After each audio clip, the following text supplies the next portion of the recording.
folks, this is Josh, Stoney Ridge Farmer. Today we're going to talk to you about utility trailers and some of the mistakes that I made. Food for thought for you if you're going to buy yourself an awesome utility trailer. Let's have some fun.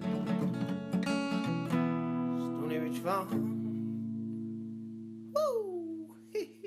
Hey folks, welcome back to the Stoney Ridge Farm channel. If this is your first time or 50 millionth time, please hit that like button, subscribe to the channel. Love to have you back. This is Old Blue, and we got a new four-wheeler here on the Stoney Ridge Farm. We got a couple other implements on the front of this Flow trailer. So today what I wanted to talk to you guys about is the mistakes that I've made buying trailers for the farm. So I have currently 3 utility trailers for the farm. One is a gigantic gooseneck that fits in the back of the Unicorn Dodge. I don't like it. I'm getting rid of it. It's a metal deck trailer, and we'll talk about that. We're going to go up and visit that. I haven't moved it in a year. This is a really awesome one. It's called a Flow trailer. It's a Flow XRT 1373T. What does that mean? It's a pretty awesome trailer. It's made of a polymer material, which will never rot, and it's all aluminum. The other trailer I've got, I picked up from Lowe's, and it's just a small utility trailer that I bought when we first bought our property so I could throw sticks and rocks and junk on the back of it and haul it around behind my ATV or my UTV. So without further ado, let's walk you around all 3 trailers and talk about the lessons that I've learned and what you might need for good food for thought for buying your first or your 5th trailer for your property. So in case you've been living under a rock, this is the Stoney Ridge Farm, and there are plenty of rocks. Guys, this is a first generation farm project here in the foothills of the Blue Ridge Mountains, and this is the Unicorn Dodge pickup. So this is a 2000 Dodge Ram Cummins. It has 140,000 miles on it. I bought it way back when we first got the farm. It's been a great truck. I'll probably be buried in this truck. I love it. This is the Flow trailer, and this is called the Flow Cargo Max. The Cargo Max trailer series has this polymer bed system, and we actually went up and visited this company. So this is a compaction wheel from Raptor Attachments for after you do some trenching. Utility workers do this, and we're going to be using this after we dig some water lines here on the Stoney Ridge Farm, and we've got a tooth bucket in here. These are heavy items. They're right here in the back of the trailer, and we also have a beautiful new blue Honda Rubicon. I didn't even know they made them in blue, guys, and I've been shopping for a good ATV. We've got Honda Foremans now. We're upgrading to Rubicons for the full suspension and the 520cc. So let's talk about the trailer here. This polymer bed system in this trailer, this is an all aluminum trailer, and I'll put a link down to the trailer in the video description for you guys so you know exactly what it is, but it's an all aluminum trailer. It's very, very well thought out. It's hand built at Flow Trailers in Minnesota, and it has 12 tie downs inside of it. So it has D-rings mounted throughout the trailer so that we can strap stuff down right here. And we've got a shock strap holding this guy down. This trailer has axles that absorb shock. I forget what they're called, torsion axles in it. It has torsion axles that absorb shock, so the feeling of everything bouncing the teeth out of your head on your trailer is not something you get from this.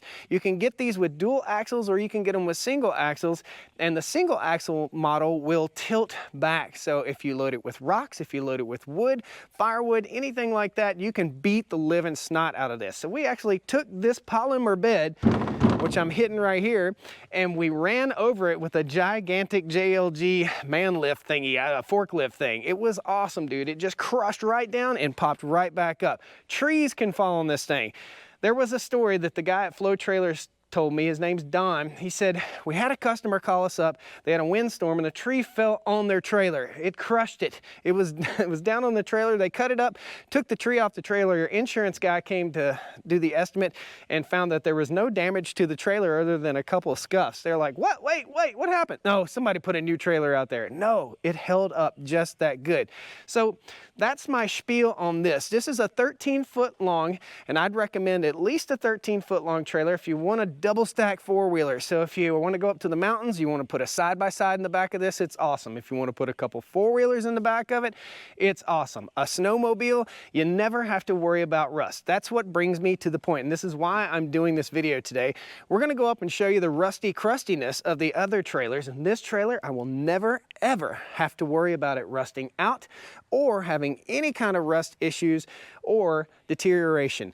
This Polymer plastic is super, super strong. They've struck it with a hammer at 20 degrees below zero and it didn't hurt it one bit, guys. This holds up really well. So we're gonna go up to my shop and we're gonna show you the steel decked trailer that I bought that's a gooseneck trailer that I wasted money on. It's not useful for the farm. It might be useful in some applications, but not for owning property, hauling hay, and or hauling tractors. It's just right in between being very useful and a flop, a total flop. Let's go up there, take a look at the gooseneck. Again, this is the flow trailer. I'll post a link to it in the video description. Super happy. So on the way up to my shop to show you guys the gooseneck trailer, I want to stop and show you this little utility trailer. Now this is about an 8-foot long by 4-foot wide little utility trailer from Lowe's. As you can see right here, this thing is starting to rust up and get rusty and crusty. Literally, I've pulled it around the farm probably 40 miles or so and it's just sitting outside.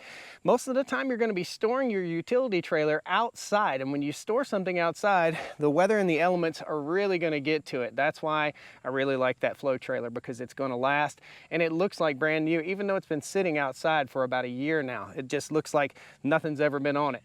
So that's a little utility trailer from Lowe's. This thing cost about 900 bucks, where the flow trailer cost about 5,500 bucks. So there's a huge difference in price. However, why waste 900 bucks when you can spend the right money and get a trailer that'll last you forever? Let's go look at the gooseneck. So this is my grand mistake, aside from the Fox Body Mustang over there, which I should have never bought, but I did anyway, and I'm still gonna do something with that. That's gonna be called Coyote Ugly. We're gonna do a coyote swap on that thing. So what we have here again is a gooseneck trailer. It's a steel decked gooseneck trailer, and you can tell that this one's starting to get crusty also. I bought this trailer somewhere around 4 years ago, pre-pandemic, for 4,500 bucks. Now, I know what you're thinking. This is a $65, $75, $8,500 trailer now. That's cool. It appreciated in value. However, it's depreciating the longer it sits here and the uglier it gets. So it's a steel deck trailer, and I bought a steel deck trailer because I nearly had a horrible accident on a wooden decked trailer with a tractor. We loaded it up in the rain. Don't do that. So I wanted to have a nice surface that I didn't have to worry about slipping and sliding in the rain. So this steel deck has diamond plate on it, which is something that keeps me from slipping. So I can load a piece of machinery in the rain. Now, the trailer has been sitting here since June of last year. That's nearly 16, 17 months, something like that, that this trailer has been sitting here. It's got to go. If it's not being used, it's got to go. And the reason it's not being used is because I should have bought a deck over trailer for my property to haul my machinery around. It has two 7,000-pound axles, which equals 14,000 pounds, but the trailer is ginormous and it's all steel construction, makes it to where I can't haul one of my bigger tractors on it. So that kind of is a total bummer. I can't haul my skid steer on it. I can't haul anything other than a car on this trailer, and it's perfect for hauling a car. When I bought it, my thought process was, I'm going to be buying hot rods like the not so hot rod Mustang right there, and I'm going to be hauling these hot rods around.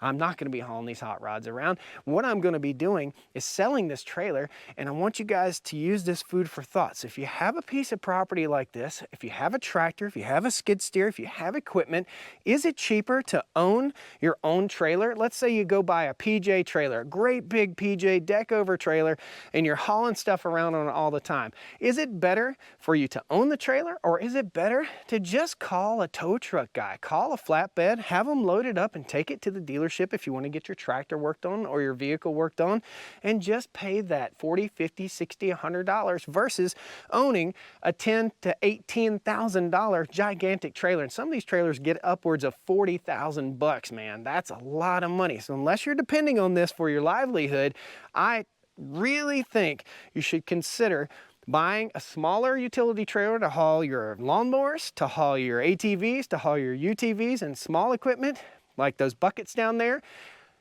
and just hire somebody to do this. So let's take a good look at this trailer real quick, and I'll talk to you guys about what I don't like about it. So this is a steel deck trailer. It has no give whatsoever. In other words, you hear that? That's what you hear the whole time you're pulling this trailer down the road. Bang, bang, bang, bang, bang. Even with a car on it. When I pull a car up here on it, I feel like it's gonna crack apart. It's like crack, crack, crack, crack, because it's all steel. When it gets hot, it expands. When it gets cold, it shrinks up. It's a non-skid surface, but when I bought this trailer, this thing looked absolutely perfect. No rust whatsoever. Here we are a few years later, and it's starting to depreciate. So in order for me to sell this trailer and get my money back out of it or make a few bucks, I'm gonna have to paint this trailer. Ugh, that's a total bummer. It's aging where the Flow aluminum trailer isn't aging. I hauled hay and I hauled tractors on this. Let me show you what the result of hauling hay on a trailer that's not a deck over trailer might be. This is the result of loading hay. Look at this, it's all bent up, it's out of shape. I'm gonna have to take a hammer or a dolly or something and pull this up and straighten it up in order to get rid of this trailer. So what I'm telling you guys is it's sometimes cheaper and sometimes smarter to just hire the work done. If you only haul your equipment once in a blue moon, why don't you just pay a guy $100 or $120 with a rollback to pick up your equipment and take it where you want to take it and or take it home. That's the food for thought that I have for you guys. If I had to do it again and buy another gooseneck, I would buy something longer than a 25-footer. I would like to be able to pull a tractor up here with a bucket and a bush hog on the back of it, or a brush cutter, or my batwing cutter. I'd like to be able to pull that all the way up on here, and 25 feet is just inadequate. So you need to seek something just a little bit bigger than 25 feet. When you're buying a trailer to haul your equipment, you need to make sure you get the strongest axles you possibly can. If I had to do it again, I'd buy a deck over trailer with dual tandem axles. Now I know what you're thinking, ain't no way that Dodge down there is gonna pull that. Well, you're right, you're absolutely right. So don't buy a trailer bigger than your truck can pull. That's another thing you need to think about. My food for thought for you guys is to buy the appropriate trailer to haul the equipment that you need. Don't buy a car hauler to haul farm equipment, okay?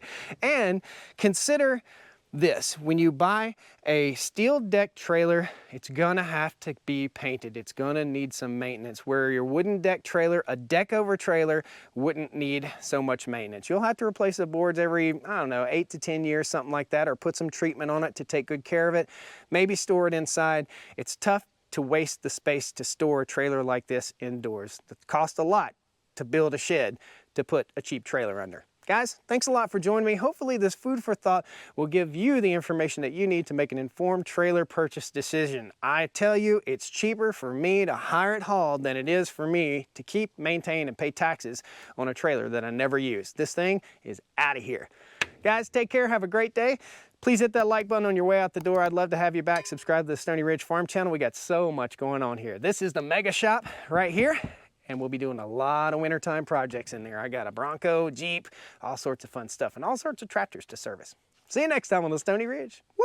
Well, come on down to the Stoney Ridge. Bring your wife and bring your kids. We're living life pure and sweet. That's the way it's supposed to be, Stoney Ridge. Here, reading the stick. So hot, it's 85 degrees and it's November. Ugh, what's going on? We need rain, not hot. I haven't been to the farm. So here, yeah, fine.